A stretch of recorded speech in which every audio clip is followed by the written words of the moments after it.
Hello guys, स्वागत है आपका हमारे YouTube channel APS online classes में। आज हम 10वीं क्लास के थर्ड पोइम के बारे में बात करेंगे। हमने फर्स्ट पोइम पढ़ी थी, सेकंड पोइम हमारी थी माय गुड राइट हैंड, जो चार्ल्स मैके के द्वारा लिखी हुई थी। और आज हम बात कर रहे हैं द लोटस के बारे में। द लोटस तोरू दत्त के द्वारा लिखा हुआ है। तोरू दत्त एक कवित्री हैं, एक पोइटेस हैं और उनके द्वारा द लोटस को लिखा गया है। अब सबसे पहले तो बात करते हैं कि ये लोटस है क्या। तो लोटस का मतलब हिंदी में इसका मीनिंग हो जाता है, आप सब जानते हैं लोटस का मतलब क्या होता है, कमल होता है। लोटस का मतलब क्या होता है, कमल। अब तोरू दत्त ने किस कारण से इस पोइम को लिखा है, किसी प्रयोजन से इसको लिखा है, इसका पर्पस क्या है, इसका मूल उद्देश्य क्या है, तो उसके बारे में हम डिस्कस करते हैं। पहले देखिए, भारतीय संस्कृति में जो कमल है, उस कमल के फूल का एक अद्वितीय स्थान है। आप हजारों तरह के फूल देख लीजिए, लेकिन कमल जो है वो भारतीय संस्कृति के हिसाब से और देवी देवताओं के हिसाब से सबसे प्रिय और सबसे पवित्र पुष्प माना जाता है।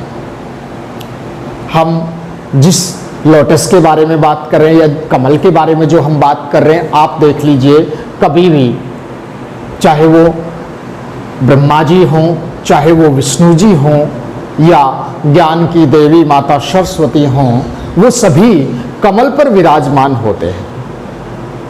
लक्ष्मी जी कमल पर विराजमान होती हैं। ये आसन पुष्प है, इस पर विराजमान होते हैं देवी देवता। अब सवाल ये कि ये क्यों होता है, ऐसा क्यों है और किस लिए है। तो मैं आपको थोड़ा सा जानकारी तोरू दत्त के बारे में दे देता हूँ। थोड़ी सी जानकारी से आपको पता चलेगा कि उन्होंने इस कविता को लिखा क्यों है, इसका जो मेन पर्पस है वो क्या है। तोरू दत्त ने बचपन से ही हिंदी की कविताएं, कहानियां और साथ साथ महाभारत और वेद पुराणों का अध्ययन किया था। देवी देवताओं की कहानियां अपनी दादी नानी से सुनती आई थी और वो सबसे ज़्यादा प्रभावित अगर किसी चीज़ से थी तो वे थी भारतीय धार्मिक पुस्तकें। भारतीय धार्मिक जो ग्रंथ थे, भारतीय धार्मिक जो पुस्तकें थी जिनमें देवी देवताओं का वर्णन होता था, उन सभी से वो बेहद प्रभावित थी। उन्हीं से प्रभावित होकर उन्होंने यहाँ कमल की महिमा का वर्णन किया है, कमल की सुंदरता का वर्णन किया है। तो इस कविता का मूल उद्देश्य, इस कविता की विषय वस्तु, थीम ऑफ द पोइम, इस कविता की जो थीम है वो क्या हुई कि कमल सर्वोच्च पुष्प है, सुंदरता में सबसे अधिक माना गया है। किसके द्वारा?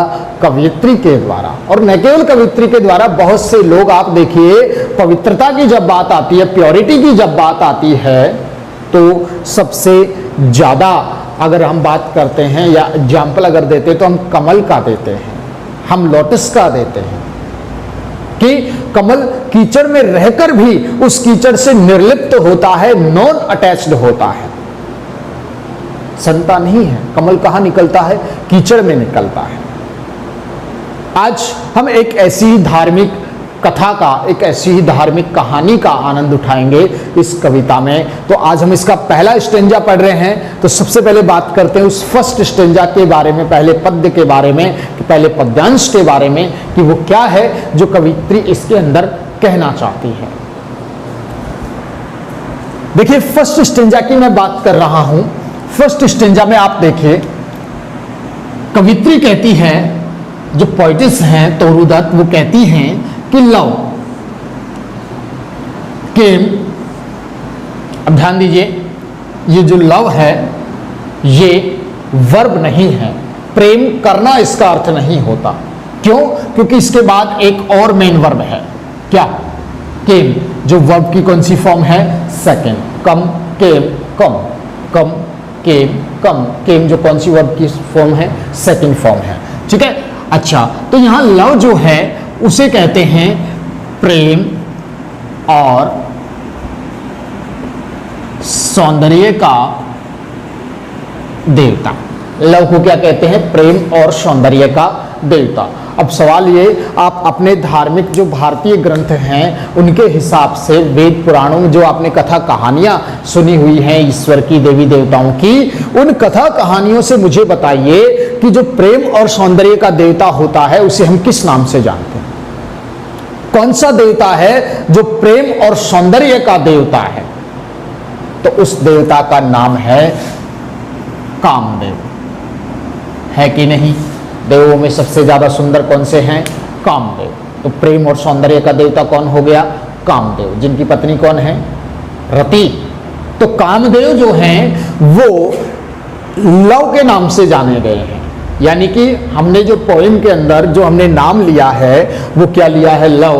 और लव को हम क्या कहते हैं? प्रेम और सौंदर्य का देवता। अगर हम एक वर्ड में कहें तो प्रेम और सौंदर्य के देवता का नाम क्या होता है? कामदेव। अब मैं आपको एक छोटी सी कहानी सुनाता हूं कि कामदेव जो हैं उनकी पत्नी ने यानी कि रति ने कामदेव से इच्छा जाहिर की।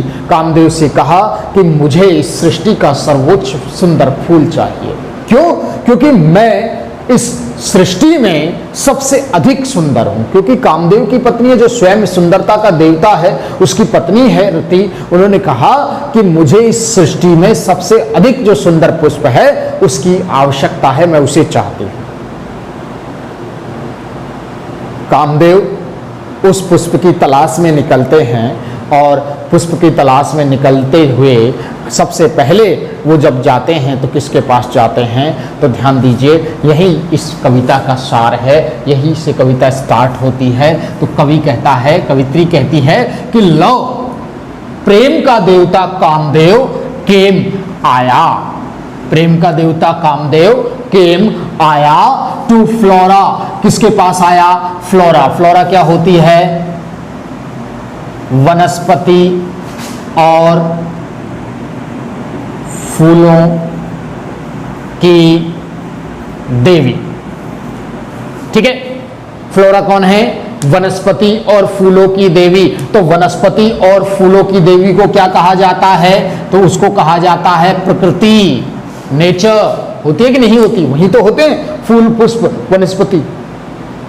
तो फ्लोरा प्रकृति को कहते हैं, लव कामदेव को कहते हैं। तो लाइन को, पंक्ति को समझने की कोशिश कीजिए कि लव जो प्रेम का देवता कामदेव है वो केम मिस आया टू फ्लोरा मिस। किसके पास? प्रकृति के पास, यानी कि वनस्पति और फूलों की देवी के पास। आस्किंग, आस्क का मतलब पूछना होता है, आस्क का मतलब कहना होता है। यहां है मांगना। क्या हो रहा है? मांगना, बैगिंग, आस्किंग। ठीक है, लव प्रेम का देवता केम आया टू फ्लोरा मिस, वनस्पति और फूलों की देवी के पास, आस्किंग मिस मांगने के लिए, फॉर ए फ्लावर। एक क्या मांगने के लिए आया? क्या मांगने के लिए आया? फ्लावर, पुष्प, फूल मांगने के लिए आया। कौन आया?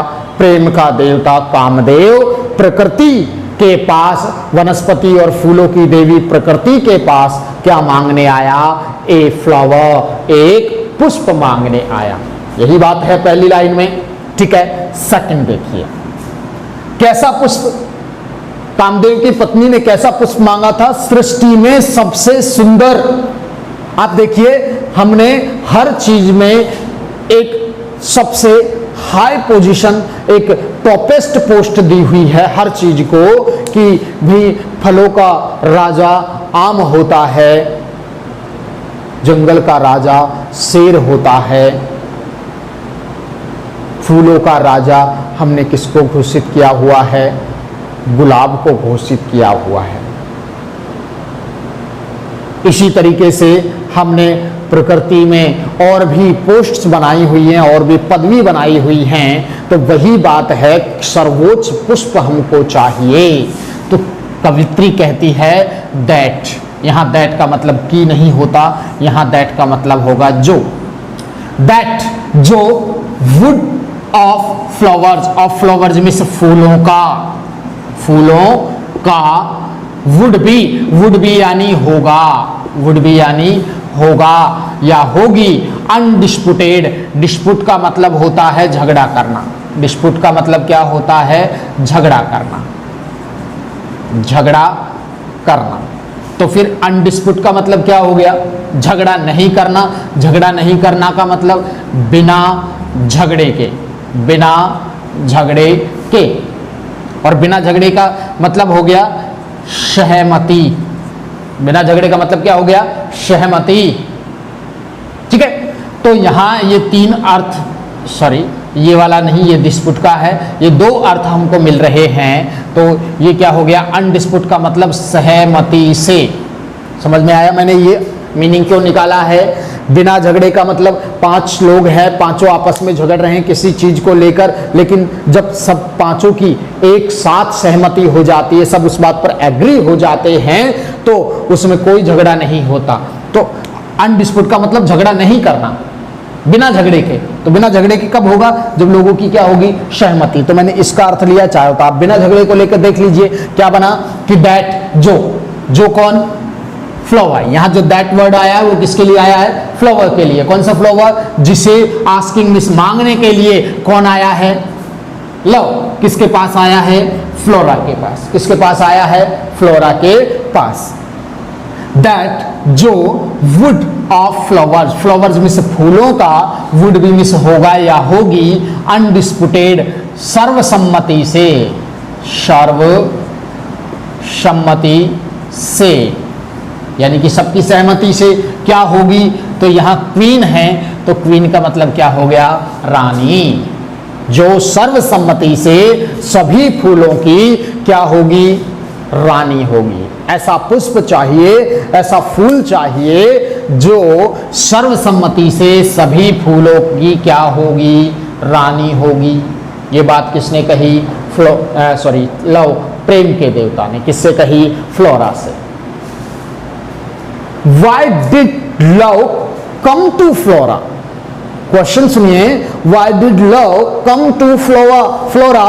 जो लव प्रेम का देवता है वो फ्लोरा के पास Why did come, क्यों आया, किस लिए आया, रीजन बताइए। तो love came to Flora asking a flower that would be undisputed queen of the flowers। यही बात है, आस्किंग ए फ्लावर, एक फूल मांगने आया जो अनडिस्प्यूटेड, बिना किसी झगड़े के, सर्वसम्मति से, सभी की सहमति से, सभी की सम्मति से क्या हो, वुड बी, जो होगी, क्वीन मींस क्या, रानी। ठीक है, नेक्स्ट लाइन देखिए, the lily, the lily, lily को हिंदी में कहते हैं कुमुदनी, कुमुदनी, इसी को कुमोदनी भी कहते हैं, कुमुदनी भी कहते हैं। हिंदी में बहुत बार इसका प्रयोग किया जाता है, बहुत बार ये शब्द आता है कुमोदनी। तो जो लिली है उसकी मैं बात कर रहा हूं। अब मैं एक बार आपको लिली के बारे में बता देता हूं। जो लिली होता है वो श्वेत पुष्प होता है। कैसा होता है, श्वेत, सफेद, व्हाइट, लिटिल बिट, ठीक है, श्वेत होता है।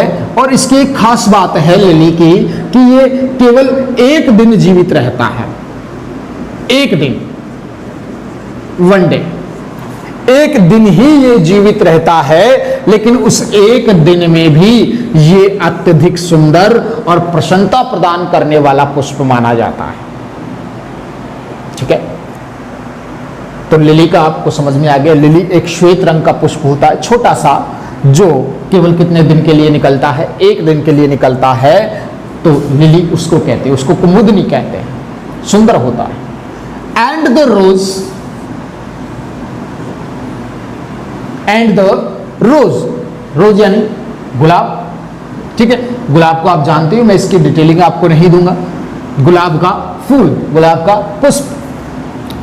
द लिली, कुमुदनी, एंड द रोज, और गुलाब, लॉन्ग लॉन्ग, लंबे लंबे समय से। तो मैं एक ही बार में लिखता हूं, लंबे समय से। कौन, तो lily and the rose, lily और रोज, लिली और गुलाब। The lily and the rose long long, लंबे समय से, हैड बीन मिस रहे थे। बीन का मतलब होना, रहना, और हैड है इसलिए मैंने यहां पर पास्ट टेंस का यूज किया है, रहे थे। The lily and the rose, lily और रोज, लॉन्ग लॉन्ग, लंबे लंबे समय से, हैड बीन मिस रहे थे, राइवल्स यानी प्रतिद्वंदी। प्रतिद्वंदी का मतलब एक दूसरे के दुश्मन, ठीक है। लेकिन कैसे दुश्मन? प्रतियोगी दुश्मन। कैसे दुश्मन? प्रतियोगी, जो एक दूसरे से होड़ लगाकर बैठा हो, एक दूसरे से आगे जाने की, आगे बढ़ने के लिए एक दूसरे से दुश्मनी करके बैठा हो, वो राइवल्स हैं, वो प्रतिद्वंदी हैं। वैसे राइवल का मतलब झगड़ा ही होता है। The lily and the rose, lily और गुलाब, लॉन्ग लॉन्ग, लंबे समय से, हैड बीन मिस रहे थे, राइवल्स मिस प्रतिद्वंदी। आपस में दोनों कैसे थे? प्रतिद्वंदी थे। फॉर के लिए, दैट उस, हाई मिस उच्च, और ऑनर मिस किसके लिए? सम्मान के लिए। किसके लिए प्रतिद्वंदी थे? उस, हाई मिस उच्च, और ऑनर मिस किसके लिए? सम्मान के लिए। अब सवाल ये कि वो हाई सम्मान कौन सा है, वो हाई ऑनर कौन सा है? तो ये है वो हाई ऑनर, यही है ना, क्वीन, रानी का पद। और इस पद को प्राप्त करने के लिए, इस पद के लिए दो पुष्प बहुत लंबे लंबे समय से एक दूसरे के क्या रहे हैं? प्रतिद्वंदी रहे हैं। एक है लिली और दूसरा है रोज। तो यहां बात निकल कर आई कि लिली और जो रोज है, ये दो ऐसे पुष्प हैं जो, जिनमें से कोई एक इस सभी सृष्टि में एक दूसरे के प्रति या एक दूसरे से आगे निकलकर कौन सी पदवी पर जाने की कोशिश कर रहे हैं? क्वीन, इसकी रानी, इसका सर्वोच्च पद प्राप्त करने की कोशिश कर रहे हैं। आपको स्टेंजा अभी समझ में नहीं आया, अब आप इसको एक बार फिर से देखिए, क्योंकि अभी हमने साथ साथ मीनिंग लिखा है, अब आप इसको एक साथ देखिए। यहां से हम स्टार्ट करते हैं फर्स्ट लाइन से कि लव, प्रेम का देवता। समझने की कोशिश कीजिए, प्रेम का देवता किसको कहते हैं? कामदेव को। लव, प्रेम का देवता, एक कहानी की तरह इसको सुनिए, ठीक है। लव, प्रेम का देवता, केम, आया, टू फ्लोरा मिस, किसके पास? वनस्पति और फूलों की देवी के पास। किस लिए आया?